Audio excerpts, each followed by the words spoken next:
Hello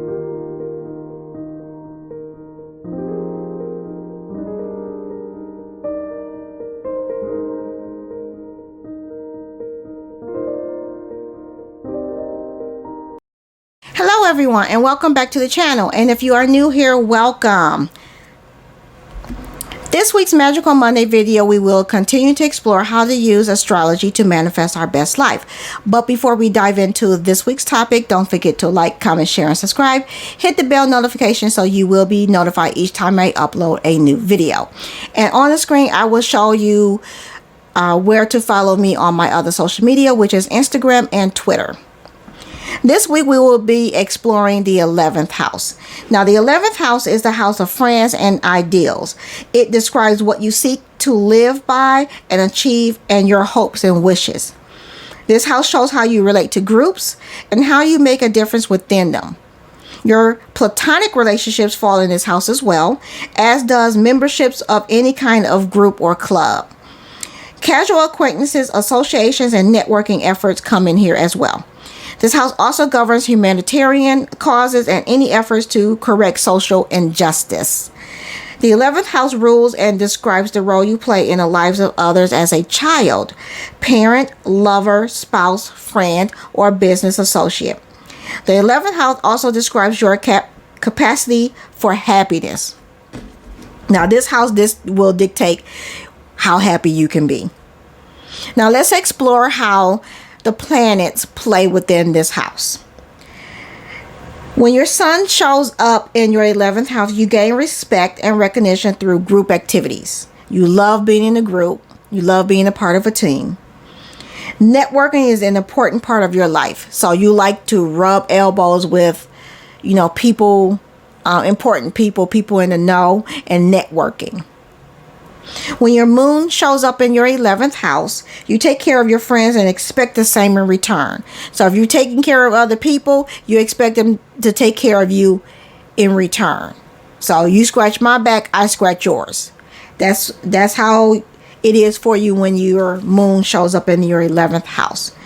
Now, Mercury in your 11th house, you have a lot of acquaintances. You're very friendly. You're willing to exchange ideas with anyone. So you like to brainstorm within your group, and you just thrive on that. Venus in your 11th house, you have the knack of putting guests at ease and feel best about yourself when you have found the right group to be involved with. So you like being a part of a group. You thrive within a group when your Venus is in your 11th house. And you have this natural ability to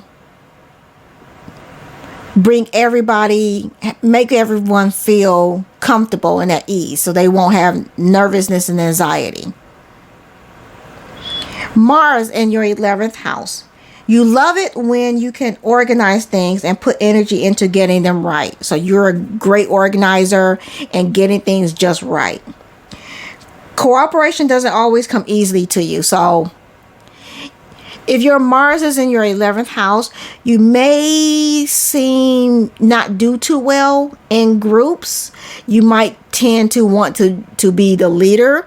Or if you're not the leader within the group, you might have conflict within the group and not agree with the way the group or team is heading or being led.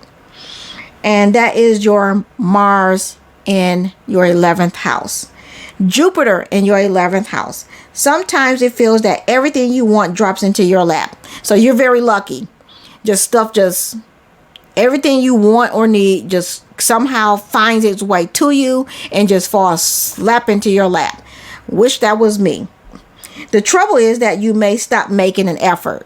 So when your Jupiter is in your 11th house, just because everything easily falls into your lap, you tend to stop working towards like your goals and putting effort into like group activities and such like that, because everything was so easily given to you. So that means you don't need to work for it. That's the mentality. That's the thinking.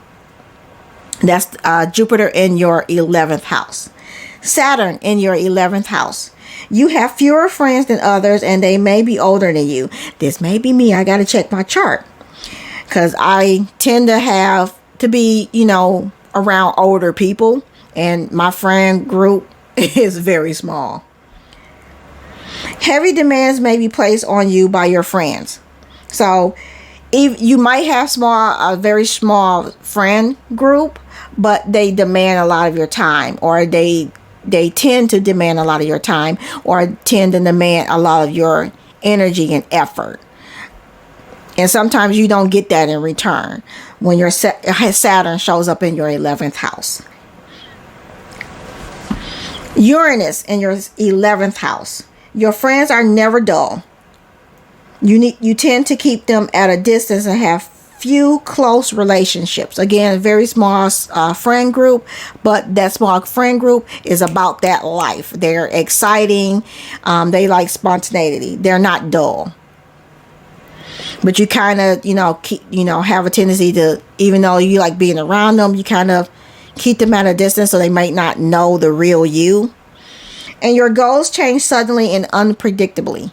So you like to switch things up and be spontaneous. So just because you're like, okay, the next 30 days, I'm going to focus on being healthy and losing weight. And then next thing you know, within 2 days or a week, you don't switch your focus, then switch to another goal. Like, okay, I'm going to quit smoking, or I'm going to open up a business, or, do some self-development. You constantly change your goals. Neptune in your 11th house. It's all too easy for you to attract friends. So it's easy for you to attract these people towards you, and you may have more friends, a larger friend group. But these people tend to take advantage of you. You tend to choose people who are a bit different from the norm. So, these might be people that, consider social outcasts, like, some geeks, dweebs, nerds. Look, I'm one of them. I'm probably all three. A geek, dweeb, nerd. And I probably confess to that. But when you have Neptune in your 11th house, you will attract these type of people that, don't fit in with the popular crowd. But then also in your friend group, you're the one that usually get taken advantage of. You're too nice, and they take advantage of that. You're too giving, and they know this, so they will take advantage of you. Not always, but you will have some people in your friend group that pick up on the fact that you will give the shirt off your back, and they will take advantage of that. So be mindful of that when you have your Neptune in your 11th house. This is a trait that can show up. Now, Pluto in your 11th house. Friendship is an all or nothing situation. You either my friend or you an enemy. That's it. Pluto in your 11th house, friend or enemy. There's no such thing as a frenemy. You play a central role in any group that you are a part of. So you're the type of person, if you have Pluto in your 11th house, you're like the center of your group. And the rest of the group pretty much is developed around you. So you're like the sun, and everybody else is the planets around the sun. So that is Pluto in your 11th house. I hope you guys are enjoying this astrology series. Don't forget to like, comment, share, and subscribe. Hit the bell notification to be notified each time I upload a new video. Again, on the screen you will find my other social media links, Instagram and Twitter. Thank you guys for watching, and I will catch you in the next one.